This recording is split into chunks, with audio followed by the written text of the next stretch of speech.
Today's vlog is brought to you by, I don't fucking know, I'm just bored.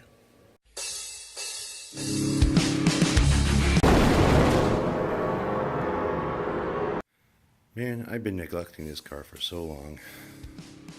Look at this shit, how dirty it is underneath here.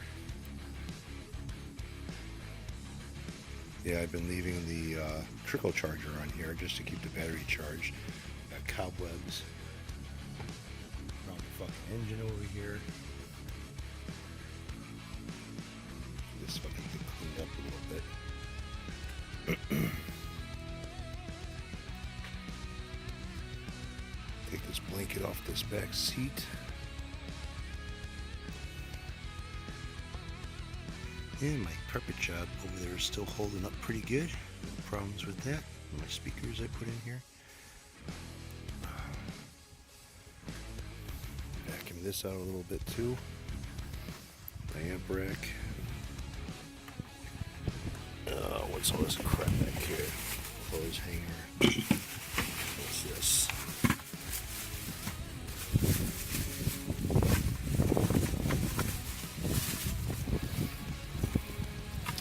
Oh, a lot of good air fresheners doing in the back here. Didn't know that was back there. I made this box for my jack. It's still good in there.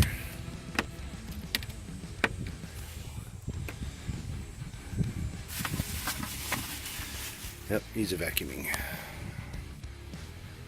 Alright, engine detailing. You want to talk about dirty, pain in the ass job. Your hands get crushed, your fingers get nicked, you scratch yourself, you cut yourself, trying to get in all the little corners and stuff, and the outcome is as soon as you drive the car, the engine compartment gets dirty again. But I cannot stand to have a real dirty engine compartment, so every time I do a detail job on the car, engine compartment gets cleaned up as well. And as you can see, you know, plastic is nice and black, doesn't have a bunch of crap all over it, including the top of the battery's been cleaned up. Fan shrouds cleaned up, you know, the reserve for the radiators, you know, everything has been wiped down. Now I use a mild Armor All, so as you can see, nothing looks like it's real shiny and shit because there's no oil in the Armor All that's going to make everything all slimy. So I could touch all the plastic and shit, and my hands aren't going to be all oily. And so if I ever have to work on the engine, have a screwdriver, a wrench, or a socket, or whatever in my hands, it's not going to slip out of my hands, and it's not going to, you know, bash my knuckles up against anything. So firewall has gotten cleaned up as well.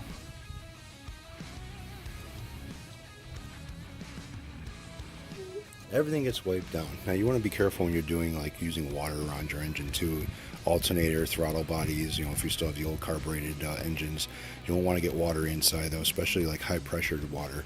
And you want to be careful around all your connections so you don't squirt a lot of high pressure water or anything else into those connections, because it can and will maybe give you a problem, especially around like that silver box right there. That is the computer of the vehicle, and if I get any like high pressure water in those connections, you know, you can start coming up with some codes and shit, so I don't want that. Alright, so some of you guys may know what I'm talking about, some of you guys may not. Now I'm talking about the Big 3, which a lot of the car audio guys will know what a Big 3 is. It's basically a bigger alternator wire and bigger ground wires. There's 3 of them that you need to replace. One on the back of the alternator going to the battery, replacing your grounds, and then your big wire, basically 0 gauge, what I have here, going to the amps.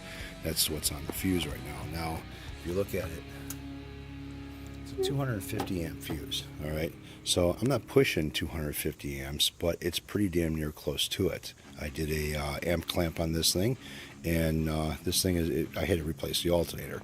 So I put a higher output, higher amperage alternator on this vehicle, which the alternator is probably a little bit more overkill for this vehicle than what it should be, because I ended up going with a bigger alternator. So if I ever did any changes and put another amplifier back here, or ended up putting another you know, some more electrical on here, this will be able to handle it. So your alternator charges up your battery, keeps your battery charged while the car is running. Without it, your battery will die and you won't be able to start your vehicle. Most of the time your vehicle runs off the alternator as far as all the electrical components, and not so much relies on the battery that much. You can actually disconnect your battery and your vehicle will still run. It won't shut off because it's running off the alternator. But having a car audio system, you kind of need to have the storage for backup. So when the highs hit really hard or the real lows hit really hard, you're drawing some amperage, and it gets sucked out from the battery, not so much from the alternator. So that's kind of how you see your lights dimming and shit like that every time the bass is going. Well, your highs and your mids also suck up a lot of juice too at high volume, so you want to be able to supply the power that they need as well. So what I've done here is I've replaced the alternator, the power wire going to the back of the alternator, which is the center blue wire on the terminal over here. That's a 4-gauge wire. And also on the ground side, I replaced the ground wire that goes to the body of the vehicle with a 4-gauge as well. Now the engine block has a 10-gauge. I clamped that. That seems to be okay. Doesn't have any problems with it. And everything else seems to be okay as well. So basically it's the alternator, the car amps, and then the ground for the chassis. Now on the back of the engine, see, I didn't just stop there with one ground. I went and did some more. This wire here is your engine ground. Alright, see, it's pretty flimsy. You can see through it. You see my finger through it. So I ended up putting a 4-gauge ground, and that is tied into the back of the alternator bracket right here, right where my finger's pointing. You see that or not? Light's kind of, that's that silver wire right there. Not this one, but this one there. And what that does is just make sure that it's got great ground. Ground is coming off of alternator. That's why they mount it to your engine block. And sometimes you get corrosion and shit between the two. And in my case, when I replaced the alternator, I cleaned up all the connections where the mounting is, and ended up making sure that the ground is perfect and not going to have me any problems. But I also went one step further, and I grounded the engine block with this blue wire, and that goes back over to the firewall as well. And what that does is just gives me a better ground on this side of the vehicle instead of relying on 2 points. So there's 3 points of ground. Now it's not considered a hyper grounding system because I don't have a series of wires chained together at different points around the engine block, firewall, and front fenders. So it's not considered a hyper grounding system, but it still gives me the benefits of one. The nice thing about a hyper grounding system is that your engine becomes a little bit more alive. Your gas mileage is better, engine performance is better, sensitivity as far as reaction is better when you're stepping on the gas, even though it is fuel injected and it's not a carburetor. Everything just seems to become more alive when you're using a hyper grounding system on your vehicle. So adding these 3 wires basically ended up making this whole overall engine perform a hell of a lot better than what it was. So when you're doing a car audio and shit, you want to make sure that you're just not using the stock alternator. You could if you're using low wattage and low amperage, but if you're going to have something that's high wattage, a lot of amps, you want to be able to supply the juice to it. Otherwise your amplifiers can go into protection mode. They can overheat. The wires can overheat. Also the system can start to sound like distorted and stuff at high volume. So you don't want to run cheap shit. Use oxygen free 100% copper, not the copper clad aluminum shit, and it'll be pretty good of a system for you. So this is supposed to be the new and improved way of cooking on the grill, huh? Looks like dog food to me. We're doing steak fajitas on the grill. So this is chopped up skirt steak, and I don't know why it's foaming up on here, but it surely shouldn't be. But this is one of those pads that, as seen on TV thing, where you can cook on your grill without shit falling through the grids, and it's supposed to put like the grill marks and everything else on your food as well. So far I don't see it happening.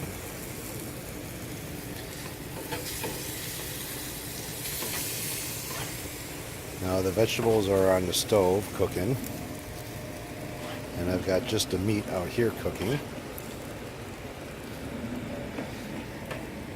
Not too crazy about it. I thought maybe I'd do a little bit of review on this silver pad here, or copper pad. I don't know. We washed it, rinsed all the soap off of it before we used it, and I guess it seems to be working. I don't know, but I don't see no grill marks as far as, you know, grill marks being in the meat. Almost looks like it's cooking it in a frying pan.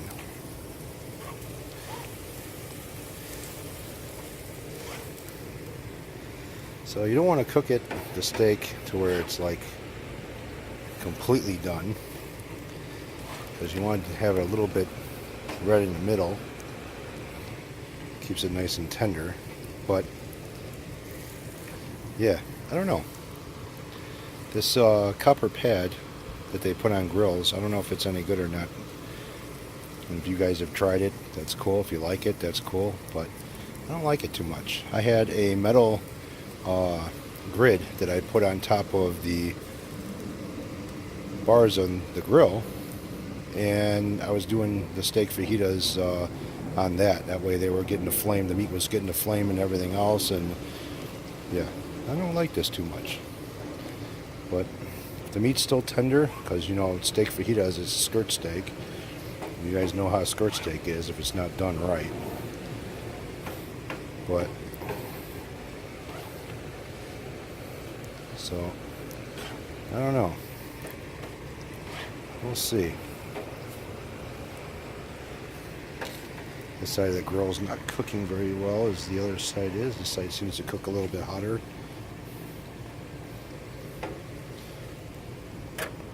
So let's see here. Take a piece of meat off of here, put it off to the side to cool off. See how tender this shit is. Interesting. So that's a little bit of a day with me. Try and keep myself busy, get a few things done. Worked on the car a little bit, got the outside washed, got the inside vacuumed and cleaned up a little bit. Thinking about selling the Mercury, I'm not too sure yet. I don't drive it, it sits in the driveway, and I don't like how it drives in the winter time. You know, out here in Streamwood, you know, Chicago, Windy City, whatever you want to call it, we get some pretty good winters, a lot of snow on the ground at times, and that car is all over the place as far as you know, traction goes. And I've got snow tires on it. Plus there is about maybe 160 pounds extra inside the trunk with the audio system, and so that's putting weight right over the back axle as well, and I'm still not getting that much traction. Then after that, I went over to the veterinarians to pick up, our dog has special needs as far as food goes, and he has allergies to meat. Yeah, allergies to meat. Thank God I don't have allergies to meat. But anyways, I had to pick up his special food, and while I was there, I was talking with the veterinarian, and told her and showed her the video of basically the ducks. And she even said, you know, that's really sad. Had a long talk with her. She watched the video pretty closely, and she says it's possibly that something happened with the foot of the duck, not necessarily the leg. That's why the duck was still able to put pressure on the leg part of it, and it didn't look like it was broken, but there might be something going on with the mother duck's foot. But needless to say, there is nothing a veterinarian out here would do for a wild animal. And I don't know why, but apparently from what she says, it's not by her choice. It's basically the village and the rules and everything else for running a business and shit like that they have to abide by.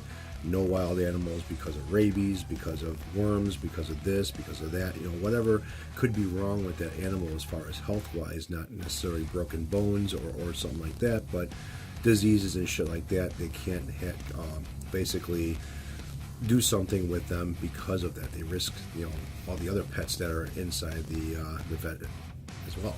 So, and out here, I know years ago, when I first got married, my first wife, I used to have an African gray. It was my wife's bird, but or ex-wife's bird at the time, but I had an African gray, and some bitch was a fucking kick-ass bird, I tell you.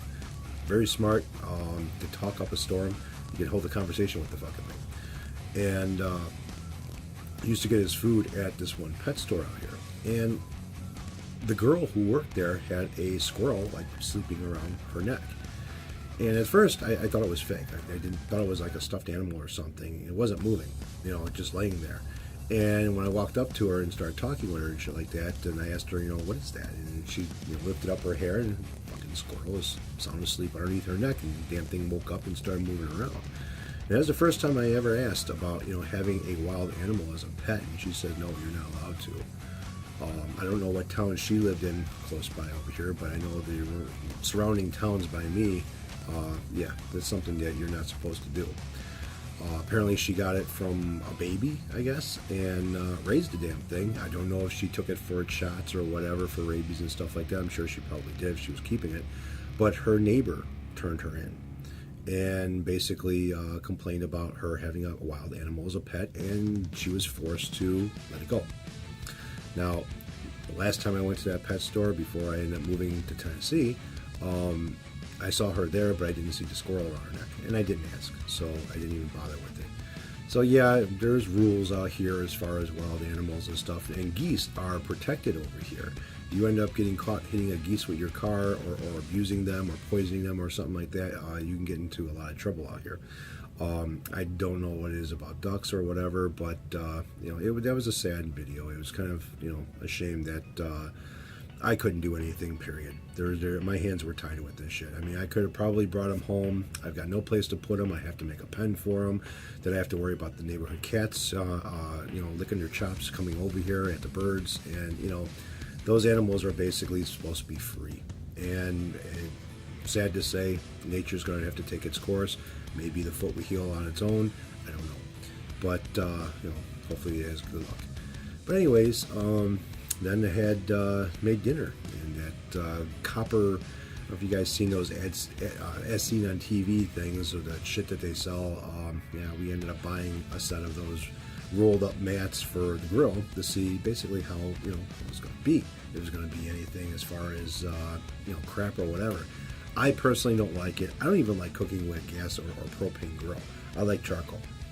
I think charcoal puts a different flavor on the meat as you're cooking it, and to me, it just a whole better.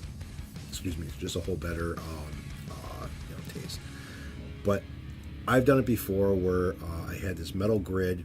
It's got small holes inside of it to where the flame can come up through it, and the meat can still get charred a little bit, and you still get the flavor of the propane or whatever you're cooking with. This time we want to try these rolled up mats to see how they work. Now, if you know anything about the type of skirt steak, it comes real long piece of meat, and they usually beat the shit out of it and run it through a machine a few times to tenderize it, and you end up bringing it home and you cut the tendon part off the top of it or whatever that shit's called, and exposing more of the meat, and we just cut it up into small pieces. Usually we'll cut it up into decent sized pieces and marinate it overnight and throw that on the grill as one piece, and then slice it before we end up eating it, for making fajitas and stuff. But this time we ended up doing it a little bit differently, and it actually worked out pretty good. Now, the meat didn't get colored like if it was on the grill. It kind of looked like you were frying it in a pan almost. And the trick to it is you don't cook it all the way through. You cook it enough to where it's still pink in the middle, it's still a little bit on the rare side. That'll keep it from turning into shoe leather, and then marinating it also helps it as well. But, and of course, beating the shit out of it to tenderize it helps a lot. But this reminded me of cooking in a frying pan. It really didn't put any color on the meat. It didn't taste any different as far as cooking it in a frying pan goes, but just a new experience, I guess, try something different. Personally, if it was maybe a whole piece of steak or a whole piece of meat, a pork chop or something you threw on that mat, maybe you'll get the grill marks in it without the flame, but I like the flame to sear the meat as well as the bars to leave the marks on it as well. But yeah, I wasn't too crazy about it. It came out real tender. It wasn't tough at all, and it was edible, I guess. So it's kind of a little bit of a day with me. A little kind of a quick vlog, what I've been doing throughout the day today. Now tonight, hopefully, I'm gonna get some practicing in. I got a video that I ended up editing the shit out of with another video, another music video. And I want to play bass with that, start getting back into the playing thing. I haven't been doing it too much lately, and it's kind of bothering me a little bit. Have not jumped on the scale at all. I'm kind of waiting until next week, Friday, or the end of the week, I mean Friday, to do that. And still taking the Lipozene. I went out and got a couple more bottles today at my local Walmart, and hopefully it's working out. So today I ended up doing a lot of shit outside, moving around as far as detailing out the car. Now when you detail out a car, you're doing a lot of kneeling down, getting up. So your leg muscles kind of get a little workout. Your arm muscles get a little bit of a workout as well. I can kind of feel it. My legs are a little bit like rubber bands right now. And so maybe I burned a little bit of calories today doing that, instead of letting the medicine do all the work or the pills do all the work. And of course, drinking lots of water. So we'll see how this all goes. All right, fellas, and women, you guys take care. Have a good one, and I will catch up with all of you later.